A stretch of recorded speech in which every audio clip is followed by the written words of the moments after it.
Hello, welcome dear students. As you know, in previous video we discussed about what is constitution, and the second one, why a country should have constitution. So today in this session we have to discuss key features of the Indian Constitution. So number one key feature is federalism, and number two is parliamentary form of government, and number three is separation of power, and number four is fundamental right, and number five is secularism. Students, you know there are various features of the Indian Constitution. So we will discuss some of the feature of the Indian Constitution. So students, आपको पता है कि हमने previous video में Indian constitution के बारे में पढ़ा था कि इन कॉन्स्टिट्यूशन क्यों जरूरी होता है, why it is constitution and why a country should have constitution. So इस वीडियो में, इस सेशन में हमने कॉन्स्टिट्यूशंस के की फीचर्स को स्टडी करना है. तो कॉन्स्टिट्यूशंस के की फीचर्स क्या होते हैं. सो यहाँ पर अगर हम देखें इंडिया का कॉन्स्टिट्यूशंस जो है, ठीक किस तरह से इंडिया का कॉन्स्टिट्यूशन फ्रेम हुआ, हमने ये प्रीवियस वीडियो में इन डिटेल डिस्कस किया था. So what is here first feature of the Indian constitution, federalism. So अगर हम देखेंगे कॉन्स्टिट्यूशंस में, हमारे इंडिया के कॉन्स्टिट्यूशंस में काफी सारे फीचर्स हैं. ठीक है, फीचर्स होना, किसी भी चीज की क्वालिटी होना, वो किसी वजह से होती है. सो इसी तरह से इंडिया के कॉन्स्टिट्यूशन में उसकी की फीचर्स क्या हैं. अगर उसकी की फीचर्स फेडरलिज्म्स हैं, अगर उसके की फीचर्स में पार्लियामेंट्री फॉर्म ऑफ गवर्नमेंट आता है, उसके की फीचर्स में सेपरेशन ऑफ पावर आता है, उसकी की फीचर्स में फंडामेंटल राइट्स, सेक्युलरिज्म्स. सो क्यों जरूरत पड़ी कि ऐसे की फीचर्स की हमारे कॉन्स्टिट्यूशन के अंदर.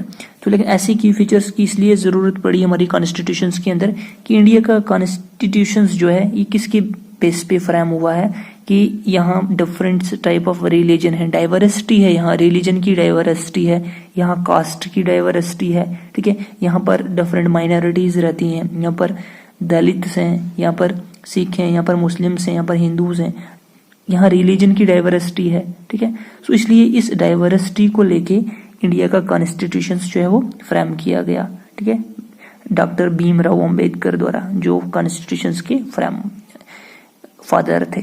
So number one key feature is federalism. So what is federalism? This refers to the existence of more than one level of the government in the country, and in India we have government at state level and at center level. Right? हमारी country में हमारी government किस तरह है, centre level की है और फिर स्टेट लेवल की है. और इस तरह से नेक्स्ट हमारे पास है panchayat raj, is the third tier of the government. And you write, third tier of the government कौन है, panchayat raj. So the vast number of the communities in India meant that a system of government needed to be devised and did not involve only person sitting in the capital city of the New Delhi and making decision of everyone. Instead, it was important to have another level of government in the state, so discussion could be made for the particular area. Right? इस तरह से centre की government होती है और state की government होती है, और स्टेट की गवर्नमेंट जो है वो सेंटर की गवर्नमेंट को फॉलो करती है. सो while each state in India enjoys the autonomy in exercising power on the certain issues subject of the national concern, require that all of these states follow the laws of the central government. Right? So इसी तरह से हम एक तो first जो की feature है हमारे कॉन्स्टिट्यूशंस का वो क्या है, फेडरलिज्म है. यहाँ पर गवर्नमेंट जो है कोई डायरेक्ट सेंटर यहाँ पर कंट्रोल नहीं करता है. पूरी जो हमारी टेरिटरी है, हमारी टेरिटरी डिवाइड है स्टेट्स में, और स्टेट की अपनी गवर्नमेंट है और सेंटर की, बट स्टेट की गवर्नमेंट जो है वो क्या फॉलो करती है सेंटर गवर्नमेंट को. सो और उसके बाद हमारी जो है वो पंचायत राज है, ये थर्ड टायर है गवर्नमेंट का। तो इस तरह से गवर्नमेंट को डिवाइड किया, इसको हम क्या कहते हैं, फेडरलिज्म। सो नेक्स्ट की feature of the Indian constitution is the parliamentary form of government. So what is parliamentary form of government? The different tyres of the government that, so parliamentary form of the government क्या होता है? The different tier of the government that you just read about consist of the representative who are elected by the pupils। ठीक है, इसमें क्या होते हैं? Representative होते हैं। हमारी पार्लियामेंट्री फॉर्म ऑफ गवर्नमेंट में हम रिप्रेजेंटेटिव्स को इलेक्ट करते हैं। ठीक है, आपको पता है अडल्ट फ्रेंचाइजी, ठीक है, हमारा कॉन्स्टिट्यूशन में जाके जो अडल्ट अबव 18 ईयर है वो वोट कर सकता है। वो किसी भी कास्ट का हो, किसी भी कलर का हो, ठीक है, किसी भी कम्युनिटी से बिलोंग कर रहा हो, बट कंट्री का सिटीजन हो, इंडिया का सिटीजन हो, उसको राइट है, वो वोट करता है। और वो क्या करते हैं? रिप्रेजेंटेटिव्स को वोट करते हैं और रिप्रेजेंटेटिव इलेक्ट होके, ठीक है, फिर आगे क्या करते हैं? वो गवर्नमेंट बनाते हैं। सो इसलिए हमारी की सेकंड की फीचर जो है वो पार्लियामेंट्री फॉर्म ऑफ गवर्नमेंट है। So the third feature of the Indian constitution is separation of the power. So किस तरह से सेपरेशन ऑफ द पावर है? According to the constitution there are the organ of the government and these are legislator, the executive and judiciary.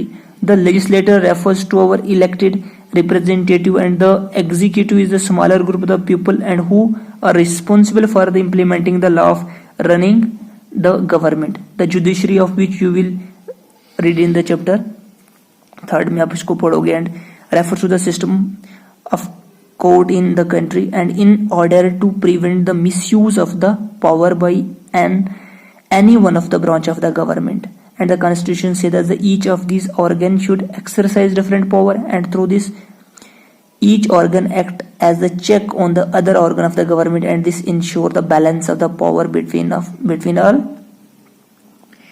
three, right. तो इस तरह से हमारी जो गवर्नमेंट है वो किस में डिवाइड हुई है?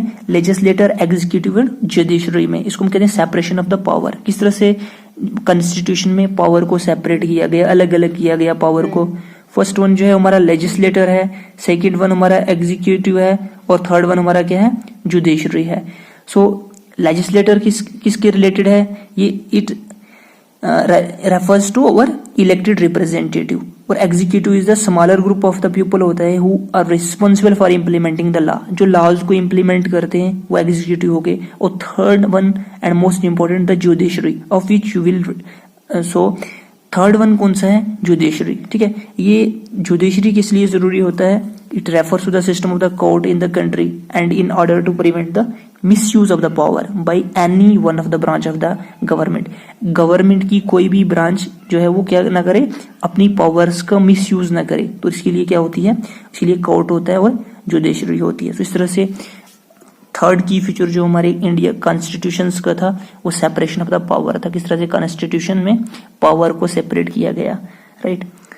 सो fourth one is the most important key feature of the Indian Constitution is the fundamental rights. So fundamental right, the section on fundamental right has been refers to as the conscience of the Indian Constitution, right?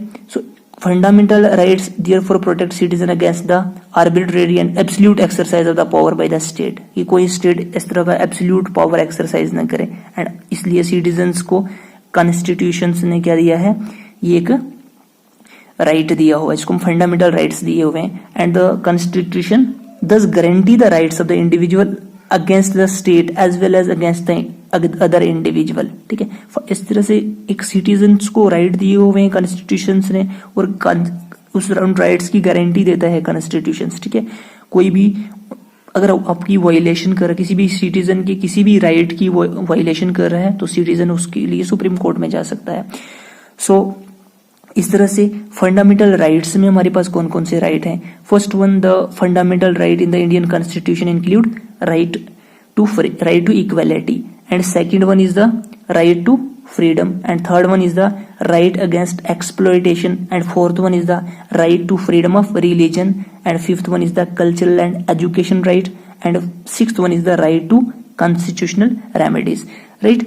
So right to equality, so but equality में क्या आता है? all the person are equal before the law, and this means that all the person shall be equally treated equally protected by the law of country, and it also states that no citizen can be discriminated against the basis of their religion, caste, color, and person has access to all public places including playgrounds, hotel, shop, etc., and state cannot discriminate against any one in matter of employment, and but there are exception on this that you will read about later in this book. So कि right to equality में क्या है हमारे पास ये rights हैं without any caste, colour, creed, sex के, कि एक कास्ट को ज्यादा राइट्स हैं, को कम, जो भी कंट्री का सिटीजन है उसको राइट टू इक्वालिटी में सब सारे इक्वल राइट हैं, right. So next is right to freedom. So right to freedom it includes the right to freedom of the speech and expression, the right to form of organ association.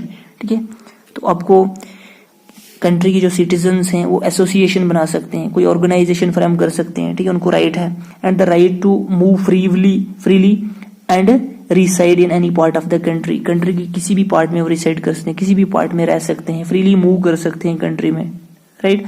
सो ये right to freedom है country के citizens का, जो हमें constitution provide करता है. And right to practice any profession, occupation and business means ये कोई भी हम जो है वो परफॉर्म कर सकते हैं. So third one is the right against exploitation, and the constitution prohibited human trafficking, force labour and employment of children under 14 year of age. ठीक है, अंडर 14 ईयर ऑफ एज के चिल्ड्रन अगर काम करते हैं, ये किस में आता है, राइट अगेंस्ट एक्सप्लॉयटेशन. ठीक है, कि आपकी जो है एक्सप्लॉयट कर रहा है कोई भी, कि जिस तरह से force labour, employment of the under as of 14 year के जो चिल्ड्रंस होते हैं अगर वो काम कर रहे हैं. ठीक है, तो कॉन्स्टिट्यूशन जो है वो इसकी अगेंस्ट. ठीक है, अगर कोई भी एक्सप्लॉयट कर रहा है इस तरह से. So fourth one is the right to freedom of the religion है. Religion freedom is provided to all citizen. Every person has the right to practise, profess and propagate the religion of their choice. ठीक है, जो भी country का citizen है उसका अपना religion है, वो अपने लेवल पे रिलीजन को प्रैक्टिस कर सकता है. ये कॉन्स्टिट्यूशन हमें राइट प्रोवाइड करता है. So next is cultural and educational right है. The constitution state that all the minorities, religious, linguistic can set up their own educational institution in order to preserve and develop their own culture. ठीक है, cultural educational right provide करता है constitution हमें, जिसमें हमें religion, आपको पता है कल्चरल क्या होता है, लैंग्वेज जिसमें आता है लैंग्वेज, रिलीजन. सो इसमें जो है कॉन्स्टिट्यूशन में प्रोवाइड करता है कि जो भी माइनॉरिटीज हैं वो अपना कोई एजुकेशनल इंस्टीट्यूशन जो है वो प्रिजर्व कर सकते हैं और अपने कल्चर को डेवलप कर सकते हैं, उनके पास राइट है. सो उसके बाद right to last one is the right to constitutional remedies. It's the most important, ये बहुत मोस्ट इंपॉर्टेंट है. राइट टू कॉन्स्टिट्यूशनल रेमेडीज जो है ये हमें कॉन्स्टिट्यूशन ने प्रोवाइड किया है कि अगर हमारे इन सारे जो हमारे फंडामेंटल्स राइट हैं अगर कोई भी एक्सप्लॉइट कर रहा है, इनको वायलेट कर रहा है, तो हमें कॉन्स्टिट्यूशन ने कॉन्स्टिट्यूशनल रेमेडीज, ठीक है, आर्टिकल 32 जो है, आर्टिकल 32 में है कि राइट टू कॉन्स्टिट्यूशनल रेमेडीज. और डॉक्टर भीमराव अंबेडकर ने इसको right to constitutional remedies means article 32 को क्या कहा है, heart and soul of the Indian constitution, heart and soul of the Indian constitution. So यहाँ से पता लगता है कितना इंपॉर्टेंट है ये right to constitutional remedies. So this allow citizen to move court if they believe that any of their fundamental right have been violated by the state. अगर state किसी सिटीजन का कोई भी फंडामेंटल राइट को violet कर रही है तो उसके पास क्या है, राइट टू कॉन्स्टिट्यूशनल रेमेडीज है, right. So last one is the secularism. Last one is secularism. So secularism is क्या होता है, a secular state is one in which the state does not officially promote any one religion as the state religion. ठीक है, वहां पर मतलब जिस तरह से आप देखते हैं डिफरेंट कंट्रीज हैं, आपको पता ही इंडिया एक लार्जेस्ट डेमोक्रेसी है वर्ल्ड के अंदर. अगर हम और किसी कंट्री की बात करते हैं, पाकिस्तान एक इस्लामिक स्टेट है, तो अगर हम और भी कोई कुछ कंट्रीज हैं जो एक रिलीजन को रिप्रेजेंट करती हैं स्टेट लेवल पे, कंट्री लेवल पे, लेकिन यहाँ पर क्या है, जो हमारी कंट्री है ये क्या है, यहाँ पर सेक्युलरिज्म है. किसी भी रिलीजन को कोई प्रायोरिटी नहीं दी जाती है, सारे रिलीजन को इक्वली ट्रीट किया जाता है. तो ये इसको कहते हैं secularism. A secularism state in is one in which the state does not officially promote any one religion or the state religion, right? So इसको ये है secularism, right? So in this session we will conclude this here. So all the best.